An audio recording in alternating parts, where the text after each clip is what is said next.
Telugu YouTube ఛానల్లో మీ వ్యాపార ప్రకటనల కోసం 9154949554 కి కాల్ చేయండి. నమస్తే, వెల్కమ్ టు కేటీవీ తెలుగు. నేను వసంత్. ప్రస్తుతానికి లోక్సభ ఎన్నికలు సమయం అయితే సమీపిస్తున్న వేళ రెండు తెలుగు రాష్ట్రాల్లో కూడా అన్ని ప్రధాన పార్టీలు ఎవరికి వారు వ్యూహ రచనలు అయితే చేసుకుంటున్నారు. ఒక పక్క కాంగ్రెస్ 14 సీట్లు గెలవాలని వ్యూహంతో ముందుకెళ్తుంటే మరొక పక్క బీఆర్ఎస్ డబుల్ డిజిట్ అనుకుంటున్నారు.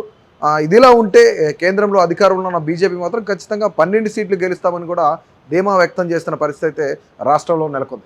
సో ఇదిలా ఉంటే తెలంగాణలో మరీ ముఖ్యంగా పొంగులేటి శ్రీనివాసరెడ్డి కాంగ్రెస్ పార్టీలో కొంతమందికి చెక్ పెడుతున్నారు. ఢిల్లీ స్థాయిలో లాబింగ్ చేసి తన సోదరుడి కోసం టికెట్ వీళ్ళకి రాకుండా చేస్తున్నారని చెప్పేసి కొంతమేర ఇప్పటికే ఏఐసిసి నేతలకు ఫిర్యాదులు అయితే వెళ్ళడం జరిగింది. మరీ ముఖ్యంగా మనం చూసుకున్నట్లయితే పొంగులేటి శ్రీనివాసరెడ్డి సోదరుడు ఎవరైతున్నారో ప్రసాద్ రెడ్డి, ఆయనకి టికెట్ కోసం అని చెప్పేసి ఖచ్చితంగా ఖమ్మం నుంచి సోదరుడిని పోటీ చేయించాలని చెప్పేసి ఒక పక్క నుంచి బట్టికి చెక్ పెట్టి మరోపక్క సంపత్ కుమార్కి కూడా చెక్ పెట్టిన పరిస్థితి అయితే ఉందని చెప్పేసి ప్రస్తుతానికి రాజకీయ వర్గాల్లో ఉన్న చర్చ. మరీ ముఖ్యంగా నాగర్ కర్నూలు టికెట్ను బట్టి విక్రమార్క సోదరుడు మల్లు రవికి అయితే టికెట్ కేటాయిస్తే కనుక ఖచ్చితంగా నాగర్ కర్నూలు టికెట్ కేటాయించిన తర్వాత బట్టి విక్రమార్క కొంతమేర ఖమ్మం టికెట్ విషయంలో తన సతీమణికి ఖమ్మం టికెట్ కేటాయించాలని చెప్పేసి ఇప్పటికీ అడిగిన పరిస్థితిలో కొంతమేర ఖమ్మంకి సంబంధించి ఆయన పోటీ నుంచి తప్పుకునే ప్రయత్నం అయితే జరుగుతుంది. ఎందుకంటే ఖమ్మం టికెట్ అయితే ఆశిస్తే కనుక ఖచ్చితంగా నందునికి ఇవ్వాల్సి ఉంటుంది. ఒకవేళ ఖమ్మం టికెట్ ఇవ్వకపోతే కనుక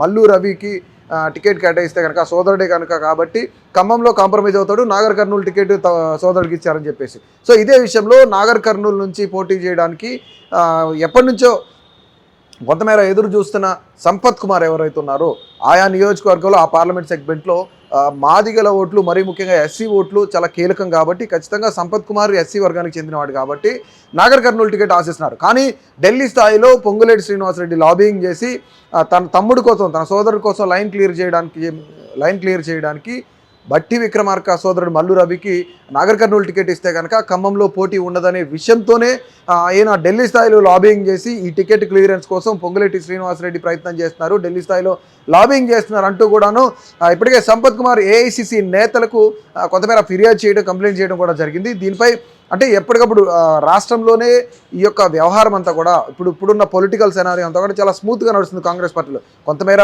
బీఆర్ఎస్ ఎమ్మెల్యేలు అందరూ కూడా కాంగ్రెస్లో జాయిన్ అవ్వడం, పెద్ద ఎత్తున వలసలు కూడా రావడం అనేది కొంతమేర కాంగ్రెస్కి చాలా మంచి పరిణామం అని చెప్పుకోవచ్చు. సో ఇదే తరుణంలో కాంగ్రెస్లో ఒకప్పుండే గొడవల్లాగానే ప్రస్తుతం లోక్సభ ఎన్నికలు సంతరిస్తున్న వేళ ఈ గొడవలన్నీ కూడాను పార్టీకి చెడ్డ పేరు తీసుకొచ్చే అవకాశం ఉంటుంది. పార్టీలు లోకలోకులు స్టార్ట్ అవ్వడానికి, అంతర్గత కొట్లాటలకి ఆస్కారం ఉంటుందని చెప్పేసి ఇప్పటికే దీపాదాస్ మున్షి ఏ వ్యవహారం జరిగినా సరే ఏఐసిసి నేతలకు తెలియజేయడం జరిగింది. అంటే రాష్ట్ర వ్యవహారాల శాఖ ఆవిడే చూసుకుంటుంది కాబట్టి దీపాదాస్ మున్షి పార్టీకి సంబంధించి ఏఐసిసికి ఫిర్యాదు చేయడం కూడా జరిగింది. దీనిపై మళ్ళీ పునరాలోచించాలని చెప్పేసి సంపత్ కుమార్ కూడా లేఖ రాసిన పరిస్థితి. ఖచ్చితంగా నాగర్ కర్నూలు ఏదైతే ఉందో నాగర్ కర్నూలుకి సంబంధించిన టికెట్ తనకే కేటాయించాలి. అక్కడున్న ఎస్సీ సామాజిక వర్గ ఓట్లు ఎక్కువ కాబట్టి, ఎస్పెషల్లీ మాదిగ సామాజిక వర్గ ఓట్లు ఎక్కువ కాబట్టి నాగర్ కర్నూలు టికెట్ సంపత్ కుమార్కి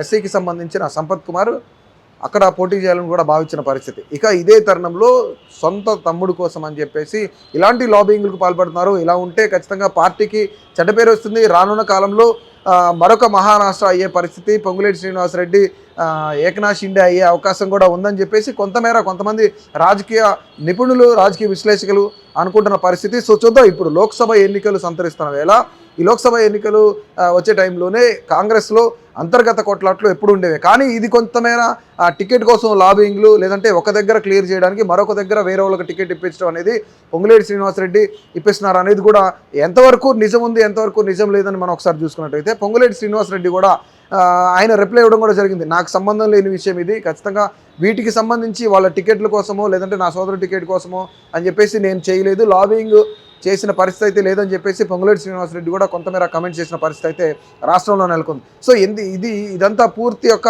ఈ వివరణ అంతా కూడాను పొంగులేటి శ్రీనివాసరెడ్డి ఇచ్చిన పరిస్థితి. రాష్ట్రంలో నిజంగానే రానున్న కాలంలో కాంగ్రెస్ గడ్డు కాలం ఎదుర్కోబోతుందా, లేదంటే కాంగ్రెస్ ముందుగానే అనుకున్నట్లుగా 12 నుంచి 14 సీట్లు గెలిచే అవకాశం ఉందా అనేది కూడా ఖచ్చితంగా చూడాలి.